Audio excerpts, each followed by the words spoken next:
नमस्ते दोस्तों। तो आपकी भारी डिमांड पर मैं लेकर आ चुका हूँ एसएससी जीडी का प्रैक्टिस सेट 2, जिसमें हम करने वाले हैं प्रैक्टिस सेट 2 का रिवीजन और फुल वीडियो 10 मिनट में आप लोगों का रिवीजन हो जाएगा।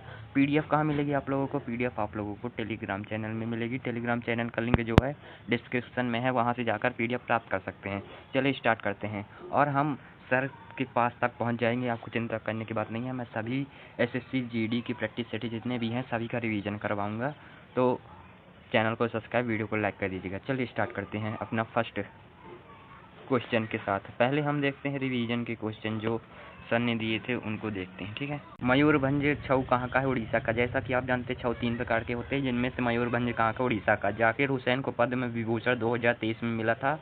और अगर बात करें तो भारत का अंतिम बार हॉकी स्वर्ण पदक कब आया था? तो 1980 में आया था। और एकल नागरिकता का प्रावधान ब्रिटेन से लिया गया है। भारत का सबसे बड़ा बीएसआर यानी बायोस्फीयर रिजर्व कौन सा है? तो कच्छ का रण है। ठीक है। अब चलते हैं अपने क्वेश्चनों की ओर। ठीक है। कथक के घराने। कथक के घराने कौन कौन से? तो 4 घराने हैं। जयपुर घराना, बनारस घराना, लखनऊ घराना और रायगढ़ घराना। ठीक है। अब चलते हैं इनकी डिटेल देखें तो जयपुर घराने के संस्थापक भानु जी थे और इसमें जो है पैरों की हरकत को देखा जाता है। बनारस घराने के जो संस्थापक थे जानकी प्रसाद, इसमें चेहरे के भाव को देखा जाता है। और बनारस घराना जो है ये सबसे पुराना घराना है, सबसे पुराना। ठीक है, सबसे पुराना घराना है। लखनऊ घराना, लखनऊ घराना में क्या होता है? लखनऊ घराना इसके संस्थापक ईश्वरी प्रसाद थे और इसमें होमरी गायन होता है और ये आध्यात्मिक पहलू से जुड़ा होता है। और चौथा होता है रायगढ़ घराना, जिसके संस्थापक महाराजा चक्र थे। कौन थे? महाराजा चक्र थे। और कथक मुगल परंपरा पर आधारित है और कथक को पुनर्जीवित किसने किया था? तो लेडी लीला सोखे ने किया था। अन्य नाम, कथक के अन्य नाम देखें तो नटवरी हो गया, कथाकारो हो गया। ठीक है। कलाकार कौन कौन से हैं? कथक से संबंधित कलाकार जो महाराज हैं, जैसे कि बिरजू महाराज हो गया, सुखदेव महाराज हो गया, प्रेरणा श्रीमाली, और कौन से? रोशन कुमारी हैं और सितारा देवी जी हैं। ठीक है। और शाश्वती सेन जी हैं और चंद्रलेखा जी हैं। कौन है? चंद्रलेखा जी। अब थोड़ा जानते हैं कि ये मतलब कि कथक में बाघ यंत्र का प्रयोग किया जाता है, तो कथक में घुंघरू और चक्कर का प्रयोग किया जाता है। और कथक में कहानी सुनने के लिए पढ़ता शब्द का प्रयोग किया जाता है। किसका? पढ़त शब्द का उपयोग किया जाता है। अब चलते हैं आगे। जम्मू और कश्मीर का लोक नृत्य कौन सा है? तो जम्मू का डमहल हो गया, हिकात हो गया, मंदजाल हो गया, कूंद हो गया, हपीजा हो गया। ठीक है। भाड़ पथेर हो गया और राउफ हो गया। चरकुल जो है ब्रज क्षेत्र का, यूपी का है। ठीक है। और छोलिया कहाँ का है? तो ये छोलिया और हुड़किया बॉल ये सभी कहाँ के? उत्तराखंड के हैं। उत्तराखंड के। और बात करें तो देखो कुमायूं चाचरी हो गया और छेपती घूंघटी। ठीक है। ये सभी हैं। और अब बात करें तो सेवा कली जो है कथकली का अभ्यास होता है, जो कि केरल का है। और जवारा मटकी फूल पत्ती चटकोरा ये सभी कहाँ के? एमपी हैं। लावड़ी कोली और लेजिम मटका ये सभी महाराष्ट्र के हैं। और तमाशा भी महाराष्ट्र का है। ठांगटा लाई हरोबा जोगोई ये सभी कहाँ के हैं? मणिपुर के। और लाहो नोग क्रेम और बांग्ला ये सभी कहाँ के हैं? ये सभी हैं मेघालय के। और बात करें गिद्धा और जूली कहाँ का? तो ये है पंजाब का। और कालबेलिया घूमर पनिहारी ये सभी कहाँ के हैं? राजस्थान के। और बात करें तो मारूनी सिंघी छम तासी शब्द ये सभी कहाँ के हैं? ये सभी हैं सिक्किम के। थर्ड क्वेश्चन, छठ पूजा किस भगवान से संबंधित है? तो भगवान सूर्य से संबंधित है। इसमें छठ पूजा माँ पार्वती के छठवें रूप में होती है। ठीक है। और इसमें ये छठ पूजा कब होती है? तो ये होती है कार्तिक माह के शुक्ल पक्ष की षष्ठी तिथि को। इसमें 4 दिन मनाते हैं। पहले दिन नहाय खाय होता है, दूसरे दिन खारना होता है, तीसरे दिन संध्या अर्घ होता है और चौथे दिन उषा अर्घ होता है। ठीक है। 6 गीतों की गायिका है। 6 गीतों की जो गायिका कौन है? तो ये शारदा सिन्हा। ठीक है। इन्हें पद्म विभूषण भी मिला है। पद्म विभूषण जो 1991 में मिला है। पद्म विभूषण 2018 में मिला है। अब चलते हैं आगे। बिहार के उत्सव की बात करें तो बिहार का उत्सव है सामा चकेवा जो कि पक्षी प्रवास से संबंधित है। और बिहुला जीतिया सरहुल ये सभी सरहुल जो है आदिवासियों का नववर्ष है। ये सभी कहाँ के? बिहार के हैं। और सुरबहार बाघ यंत्र के वादक कौन है? तो उस्ताद इमरात खान। कौन है? इमरात खान है। और अलाउद्दीन खान जो है वो सरोद बजाते थे, और अली अकबर खान जो है सरोद से संबंधित थे, और जो है अली अकबर खान जो है अलाउद्दीन खान के बेटे थे। ठीक है। अब्दुल करीम खान जो है किराना घराने के संस्थापक थे, और अलाउद्दीन खान की बेटी थी कौन सी बेटी, अन्नपूर्णा देवी, जो सुरबहार से संबंधित थी। और अगर बात करें तो सरोद सम्राट किसे कहते हैं, तो अमजद अली खां को सरोद सम्राट कहते हैं। इनके दो बेटे थे, कौन कौन से, तो अमान अली थे और आयान अली थे। ठीक है। क्यों ये फेमस थे, 24 नोवेल कॉन्सेंट के कारण। अब अली अकबर खान के दो बेटे थे, कौन थे, आशीष खान थे और आलम खां थे, और ये दोनों सरोद से संबंधित थे। अब इसमें कहीं भी सलमान खान नहीं है, तो चलते हैं आगे। फुटबॉल मैच की अवधि कितनी होती है, तो ये 45 मिनट की होती है, और बीच में 15 मिनट का ब्रेक मिलता है। टोटल 90 मिनट का होता है, और अगर इसे विशेष अवधि के लिए 30 मिनट तक बढ़ाया जा सकता है। पहला फुटबॉल वर्ल्ड कप कहाँ हुआ, उरुग्वे में हुआ 1930 में, और इसमें जीता भी उरुग्वे ही था।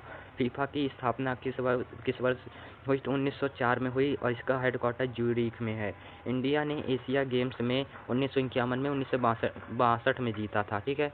और अगर बात करें तो इंडिया की बेस्ट प्रदर्शन ओलंपिक में चौथी रैंक आई थी, चौथे प्लेस पर आई थी, कब, 1956 में। इंडिया का फुटबॉल संघ 1937 में बना था, और फीफा में इंडिया कब शामिल हुआ, तो 1948 में शामिल हुआ। फुटबॉल के मैदान की लंबाई चौड़ाई की बात करें तो लंबाई होती है 90 से 120 मीटर, चौड़ाई 45 से 91 मीटर होती है, और गोल पोस्ट की जो है लंबाई होती है 7.32 मीटर और 8 फीट होती है। हाइट जो है 8 फीट होती है। फुटबॉल का वजन कितना होता है, तो फुटबॉल का वजन होता है 396 से 453 ग्राम होता है। अब चलते हैं आगे। अनुच्छेद 15 क्या कहता है, आइए जानते हैं। ठीक है। अनुच्छेद 15 ये धर्म जाति नस्ल लिंग या जन्म स्थान के आधार पर कोई भेदभाव नहीं करेगा। और अनुच्छेद 15 का सबसेक्शन 3 क्या कहता है, तो ये कहता है राज्यों को महिलाओं और बच्चों के लिए एक विशेष प्रावधान बनाने का अधिकार देता है। और सबसेक्शन 4 क्या कहता है, तो ये कहता है राज्यों को सामाजिक और शैक्षणिक रूप से पिछड़े वर्गों के उत्थान के लिए विशेष प्रावधान का अधिकार भी देता है। और अनुच्छेद 15 का 2 क्या कहता है, तो ये दो हैं, एक ए हो गया, 2 का 2, ये दुकान किसी व्यक्ति को कहीं भी दुकान जाना, कहीं भी होटल, कहीं भी मैदान में रहने या जाने की अनुमति देता है। और बी क्या कहता है, तो किसी भी तालाब का पानी पिए, कहीं भी नहाए, कहीं भी सड़क में चले, तो उसे ये स्वतंत्रता देता है। मौलिक अधिकार क्या है, मौलिक अधिकार कहाँ है, तो संविधान के भाग 3 में है, और ये भारतीय संविधान का मैग्ना कार्टा कहलाता है, और ये अनुच्छेद 12 से 35 तक है। आर्टिकल 15 जो मूवी आई थी उसमें एक्टर कौन थे, तो आयुष्मान खुराना थे, और उसके निर्देशक कौन थे, तो अनुभव सिन्हा जी थे।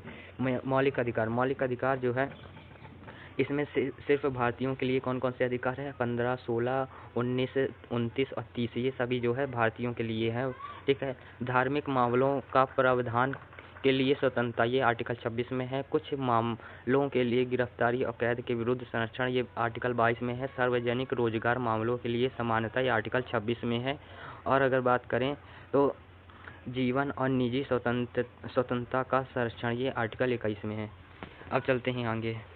क्वेश्चन नंबर 8, जीवन और व्यक्तित्व स्वतंत्रता किस आर्टिकल में, तो आर्टिकल 21 में है। अनुच्छेद 19 जो है, अनुच्छेद के 19 ABCD थी, ये सभी जी तक है। ए क्या कहता है, एक आपको वाक एवं अभिव्यक्ति की स्वतंत्रता प्रदान करता है, और बी आपको सभा बनाने की स्वतंत्रता प्रदान करता है, और सी आपका संघ निर्माण की स्वतंत्रता प्रदान करता है, और डी आपको आवागमन की स्वतंत्रता प्रदान करता है।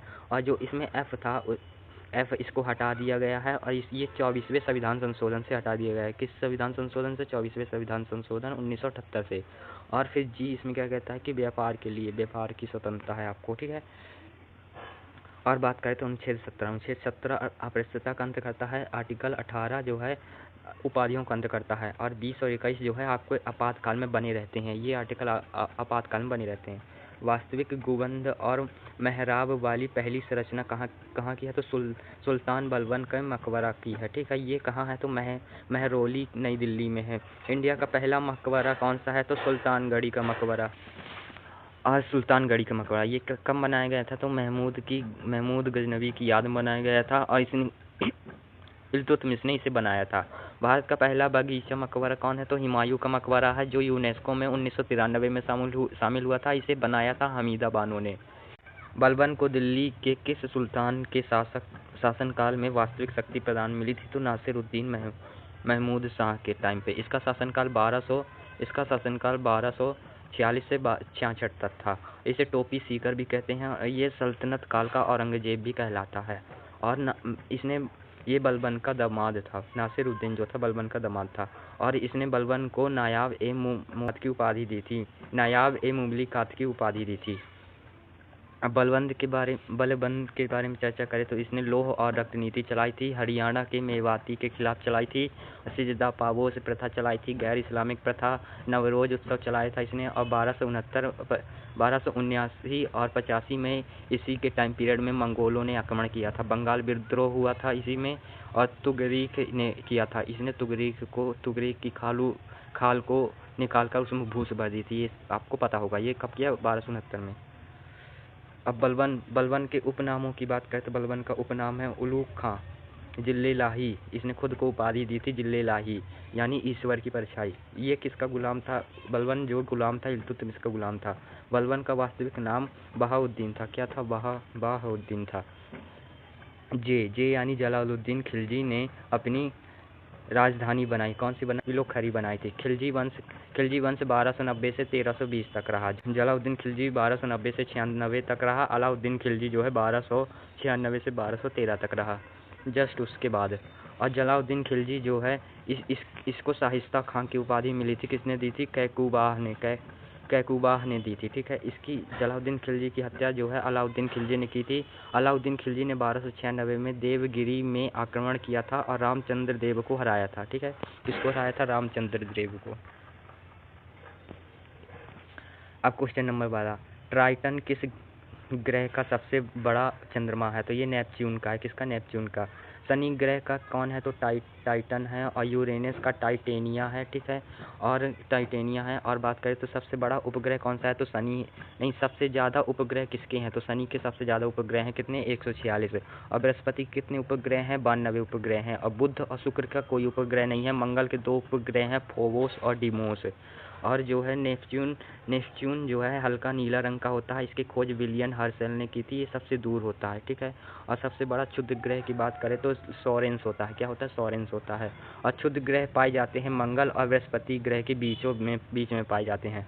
भारत का एक खुला समुद्री बंदरगाह कौन सा है? तो ये है मुंबई का बंदरगाह, मुंबई का, जो कि सबसे बड़ा है। और सेकंड बात करें तो सेकंड जो है चेन्नई का बंदरगाह है। कहाँ का? चेन्नई का।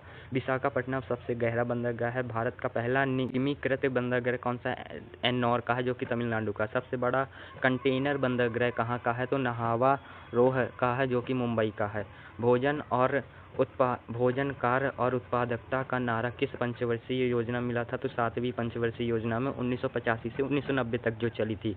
न्याय और समानता के साथ विकास 9वीं पंचवर्षीय योजना में इसको मिला था। आइए कुछ मुख्य पंचवर्षीय योजना की बात करें तो देखिए, पंचवर्षीय योजना एवं उसके आधारित मॉडल।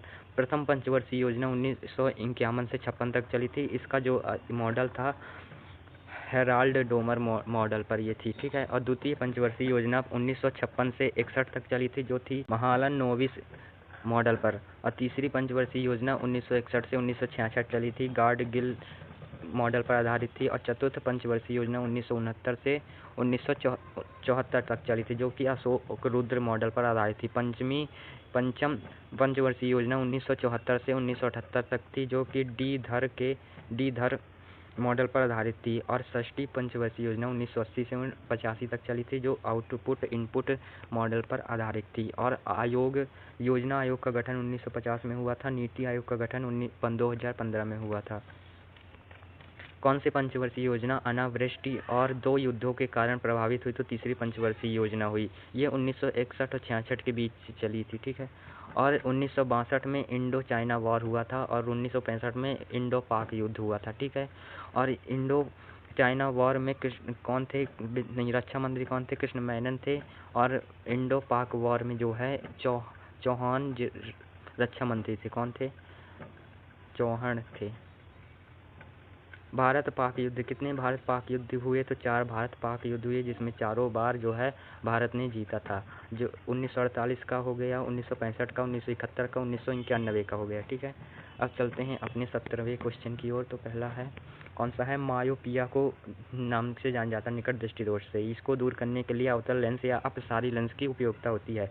निकट दृष्टि दोष, इसमें निकट का साफ दिखाई देता है, दूर का धुंधला दिखाई देता है। नेत्र गोलक बड़ा हो जाता है, इसमें जो है नेत्र गोलक बड़ा हो जाता है और प्रतिबिंब जो है रेटिना के आगे बनता है। दूर दृष्टि दोष जिसको हाइपरमेट्रोपिया भी कहते हैं, इसे दूर करने के लिए उत्तल या अभिसारी लेंस का उपयोग किया जाता है। इसमें जो है दूर का साफ दिखाई देता है, लेकिन पास का धुंधला दिखाई देता है। जरा दृष्टि दोष, इसमें दोनों होता है, इसे द्विफोकसी लेंस कहते हैं। इसको द्विफोकसी लेंस की खोज जो है बेंजामिन फ्रैंकलिन ने की थी। और लेंस की क्षमता का SI मात्रक डायोप्टर है, वाट जो है शक्ति का है, कैंडेला ज्योति तीव्रता का है, जूल जो है कार्य का है। और उत्तल लेंस की क्षमता पॉजिटिव होती है और उत्तल लेंस की क्षमता जो है निगेटिव होती है। क्या होती है? निगेटिव होती है। और बात करें तो नारियल के तेल में कौन सा अम्ल पाया जाता है? लॉरिक अम्ल पाया जाता है। ईरोसिक अम्ल जो है सरसों के तेल में पाया जाता है। ऑक्सोलिक अम्ल जो है पालक के टमाटर में पाया जाता है। लैक्टिक अम्ल जो है दूध और दही में पाया जाता है। ऑलिक अम्ल जो है ऑलिव ऑयल में पाया जाता है। बेंजोइक अम्ल घास में पाया जाता है। ग्लूटामिक अम्ल जो है गेहूं में पाया जाता है। एलिसिन प्याज और लहसुन में पाया जाता है। सियालिक आंसू में पाया जाता है। टॉनिक अम्ल जो है चाय और स्याही में पाया जाता है। फॉर्मिक अम्ल जो है मेथेनोइक अम्ल में पाया जाता है। फॉर्मिक अम्ल एथेनोइक अम्ल दोनों सेम है, जो कि चींटी, ततैया और मधुमक्खी में पाया जाता है। सिरका जो है एसिटिक अम्ल में पाया जाता है। पीएच स्केल बनाया किसने बनाया? तो सोरेंस ने बनाया था।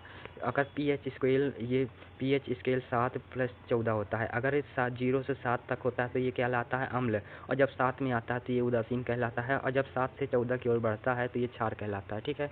कोशिका की खोज किसने की थी? 65 में रॉबर्ट हुक ने की थी। मृत कोशिका की खोज, जीवित कोशिका की खोज 1674 में की थी ल्यूवेनहॉक ने। सबसे छोटी कोशिका कौन सी होती है? माइक्रोप्लाज्मा होती है। और सबसे बड़ी कोशिका शुतुरमुर्ग के अंडे की होती है। सबसे छोटी कोशिका मानव की कौन सी है? शुक्राणु। बड़ी जो है अंडाणु है। कोशिका का पावर हाउस माइटोकॉन्ड्रिया को कहते हैं। तो फ्रेंड्स, इस वीडियो में इतना ही। और आप लोगों को PDF कहाँ मिलेगी? टेलीग्राम चैनल पर आप लोगों को PDF मिलेगी, तो आप वहाँ से जाकर PDF ले सकते हैं, या फिर इस स्कैनर कोड को स्कैन करके PDF प्राप्त कर सकते हैं। तो फ्रेंड्स, अगर वीडियो अच्छी लगे तो चैनल को सब्सक्राइब जरूर कर लीजिएगा, बस इतनी ही विनती है, और लाइक जरूर कर दीजिएगा। मिलते हैं नेक्स्ट वीडियो में नेक्स्ट प्रैक्टिस सेट के